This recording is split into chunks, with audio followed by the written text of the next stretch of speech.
to them? Well, obviously, I have a very soft spot for Freddie, being a temporary member of Queen, with Brian and Roger for the last 10 years. I just love that we got to speak to his experience as a songwriter and as a performer. Being LGBTQ, it adds another layer of things to your experience.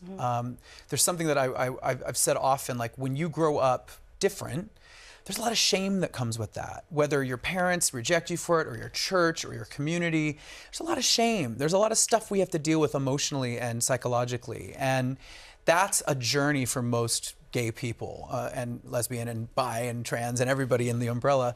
Our journey is dealing with that shame and confronting it and releasing it.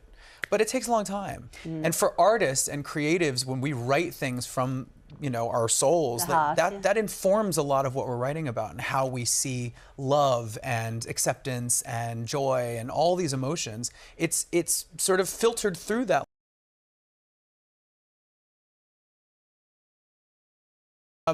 In 2009, it was definitely like, you just didn't talk about it. It was so taboo. And no one ever said to me, don't say anything.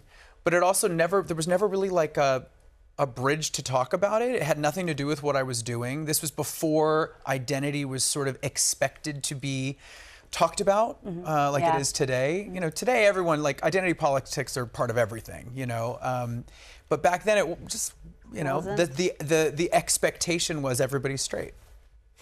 So it just it didn't come up. Ryan Seacrest didn't ask me who I was in bed with the night before.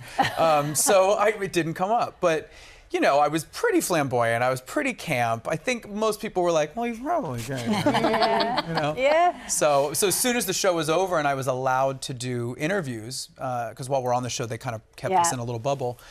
My first interview, I did Rolling Stone, and I was like, yeah, I'm gay, duh. Yeah.